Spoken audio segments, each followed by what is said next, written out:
The Elephant's Child.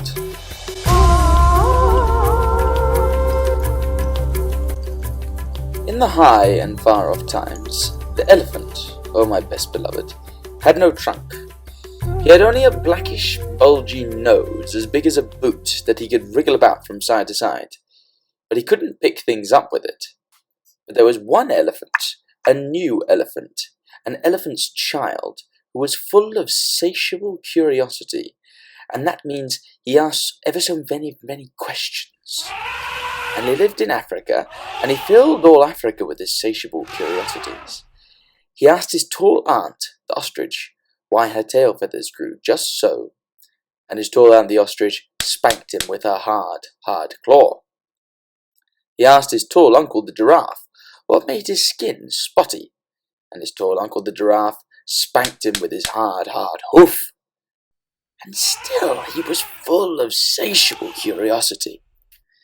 He asked his broad aunt the hippopotamus why her eyes were red, and his broad aunt the hippopotamus spanked him with her broad hoof. And he asked his hairy uncle the baboon why melons tasted just so, and his hairy uncle the baboon spanked him with his hairy paw. And still he was full of satiable curiosity. He asked questions about everything that he saw, or heard, or felt, or smelt, or touched, and all his uncles and his aunts spanked him. And still he was full of satiable curiosity. One fine morning, in the middle of the procession of the equinoxes, this satiable elephant's child asked a new, fine question that he had never asked before. He asked, "What does the crocodile have for dinner?" Then everybody said, "Hush!"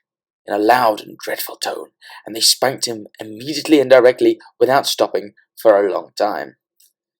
By and by, when that was finished, he came upon the colo bird, sitting in the middle of a wait-a-bit thorn bush, and he said, "My father has spanked me, my mother has spanked me, and all my aunts and uncles have spanked me for my satiable curiosity, and I still want to know what the crocodile has for his dinner." Then the colo bird said with a mournful cry, "Go to the banks of the great grey, green, greasy Limpopo River, all set about with fever trees, and find out." That very next morning, when there was nothing left of the equinoxes, because the procession had proceeded according to the precedent, this satiable elephant's child took 100 pounds of bananas, the little short red kind, and 100 pounds of sugar cane, the long purple kind, and 17 melons, the green crackly kind, and said to all his dear families, "Goodbye. I'm off to the great grey, green, greasy Limpopo River, all set about with fever trees, to find out what the crocodile has for his dinner." And they all spanked him at once for luck, though he asked them most politely to stop. Then he went away, a little warm, but not at all astonished, eating melons and throwing rind about because he could not pick it up. He went from Grahamstown to Kimberley, and from Kimberley to Karma's country, and from Karma's country he went east by north, eating melons all the time, till at last he came to the banks of the great grey, green, greasy Limpopo River, all set about with fever trees, precisely as the colo bird had said. Now you must know and understand, O best beloved, that till that very week, and day, and hour, and minute, this satiable elephant's child had never seen a crocodile, and did not know what one was like. It was all his satiable curiosity. The first thing that he found was a bicoloured python rock snake curled round a rock. "Excuse me," said the elephant's child, most politely, "but have you seen such a thing as a crocodile in these promiscuous parts?" "Have I seen a crocodile?" said the bicoloured python rock snake in a voice of dreadful scorn. "What will you ask me next?" "Excuse me," said the elephant's child, "but could you kindly tell me what he has for dinner?" Then the bicoloured python rock snake uncoiled himself very quickly from the rock, and spanked the elephant's child with his scalesome, flailsome tail. "That is odd," said the elephant's child, "because my father, and my mother, and my uncle, and my aunt, not to mention my other aunt, the hippopotamus, and my other uncle, the baboon, have all spanked me for my satiable curiosity, and I suppose it's the same thing." So he said goodbye very politely to the bicoloured python rock snake, and helped to coil him up on the rock again, and went on, a little warm but not at all astonished, eating melons and throwing the rind about because he could not pick it up, till he trod on what he thought was a log of wood at the very edge of the great grey-green, greasy Limpopo River, all set about with fever trees. But it was really the crocodile, O best beloved, and the crocodile winked one eye, like this. "Excuse me," said the elephant's child, most politely, "but you happen to have seen a crocodile in these promiscuous parts?" Then the crocodile winked the other eye, and lifted half his tail out of the mud, and the elephant's child stepped back most politely, because he did not wish to be spanked again. "Come hither, little one," said the crocodile. "Why do you ask such things?" "Excuse me," said the elephant's child most politely, "but my father has spanked me, my mother has spanked me, not to mention my tall aunt the ostrich, and my tall uncle the giraffe, who can kick ever so hard, as well as my broad aunt the hippopotamus, and my hairy uncle the baboon, and including the bicoloured python rock snake with the scalesome flelsome tail just up the bank, who spanks harder than any of them, and so if it's quite all the same to you, I don't want to be spanked any more." "Come hither, little one," said the crocodile, "for I am the crocodile," and he wept crocodile tears to show it was quite true. Then the elephant's child grew all breathless and panted, and kneeled down on the bank and said, "You are the very person I've been looking for these long days. Will you please tell me what you have for dinner?" "Come hither, little one," said the crocodile, "and I'll whisper." Then the elephant's child put his head down close to the crocodile's musky, tusky mouth, and the crocodile caught him by his little nose, which up to that very week, day, hour, and minute had been no bigger than a boot, though much more useful.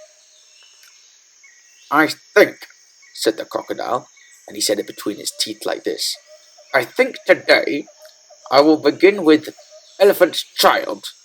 And at this, O best beloved, the elephant's child was much annoyed, and he sped, speaking through his nose like this, "No, you're hurting me."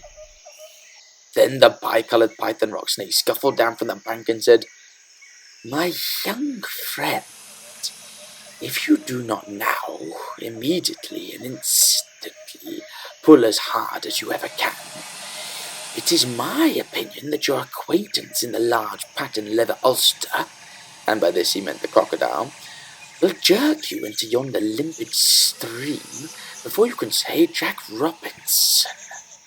This is the way the bicoloured python rock snakes always talk.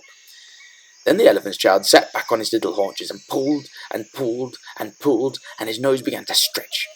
And the crocodile floundered into the water, made it all creamy with great sweeps of his tail, and he pulled and pulled and pulled. And the elephant's child's nose kept on stretching, and the elephant child spread all of his little four legs and pulled and pulled and pulled, and his nose kept on stretching, and the crocodile threshed his tail like an oar, and he pulled and he pulled and he pulled, and at each pull the elephant's child's nose grew longer and longer, and it hurt him hideous. Then the elephant's child felt his legs slipping, and he said through his nose, which was now nearly 5 feet long, "This is too much for me." Then the bicoloured python rock snake came down from the bank and knotted himself in a double clove hitch around the elephant child's hind legs, and said, "Rash and inexperienced traveller, we will now seriously devote ourselves to a little high tension, because if we do not, it is my impression that yonder self-propelling man of war with the armour plated upper deck," and by this, O best beloved, he meant the crocodile, "will permanently vitiate your future career." That is the way all bicoloured python rock snakes always talk.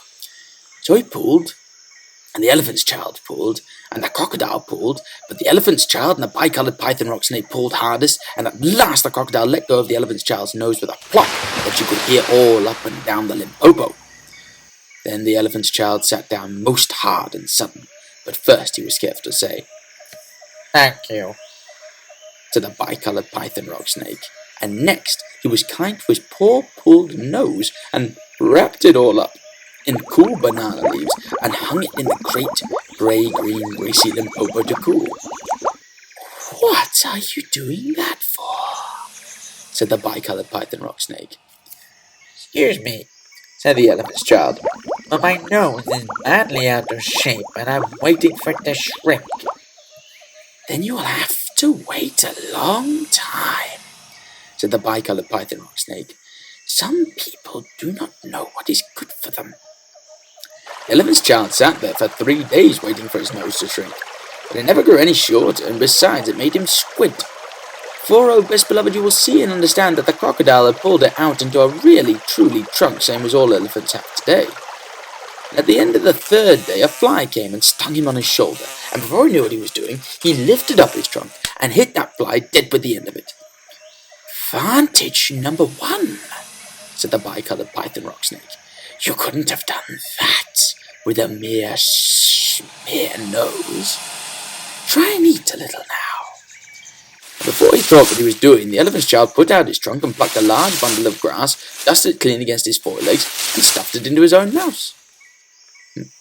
Vantage number 2, said the bicolored python rock snake. You couldn't have done that with a mere smear nose. Don't you think the sun is very hot here? It is, said the elephant's child, and before he thought what he was doing, he slooped up a sloop of mud from the banks of the great grey green greasy Limpopo and slapped it on his head, where it made a cool sloopy slushy mud cap all trickly behind his ears. Vantage number 3, said the bicolored python rock snake. You couldn't have done that with a mere smear nose. Now, how do you feel about being spanked again? Excuse me, said the elephant child, but I should not like it at all. How would you like to spank somebody? Said the bicolored python rock snake. I should like it very much indeed, said the elephant child. Well, said the bicolored python rock snake, you will find that new nose of yours very useful to spank people with. Thank you, said the elephant's child. I'll remember that. And now I think I'll go home to all my dear families and try. So the elephant's child went home across Africa, frisking and whisking his trunk. When he wanted fruit to eat, he pulled fruit down from a tree instead of waiting for it to fall as he used to. And when he wanted grass, he plucked grass up from the ground instead of going onto his knees as he used to. When the flies bit him, he broke off a branch of a tree and used it as a fly whisk. And he made himself a new, cool, slushy, squashy mud cap whenever the sun was hot. But whenever he felt lonely walking through Africa, he sang to himself down his trunk, and the noise was louder than several brass bands.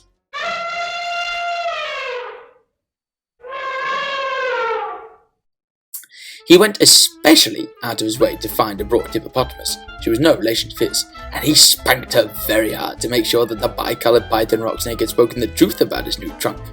The rest of the time he picked up the melon rinds that he had dropped on those way to the Limpopo, for he was a very tidy, patchy dame. One dark evening he came back to all his dear family, and he coiled up his trunk and said, "How do you do?" They were very glad to see him, and immediately said, "Come here and be spanked for your satiable curiosity." "Pooh," said the elephant's child. "I don't think you peoples know anything about spanking, but I do, and I'll show you." Then he uncurled his trunk and knocked 2 of his dear brothers head over heels. "Oh, bananas!" they said. "Where did you learn that trick, and what have you done to your nose?" "I got a new one from the crocodile on the banks of the great grey green greasy Limpopo River," said the elephant's child. "I asked him what he had for dinner, and he gave me this to keep." "It looks very ugly," said his hairy uncle the baboon. "It does," said the elephant's child, "but it's very useful." And he picked up his hairy uncle the baboon by one hairy leg and hove him into a hornet's nest.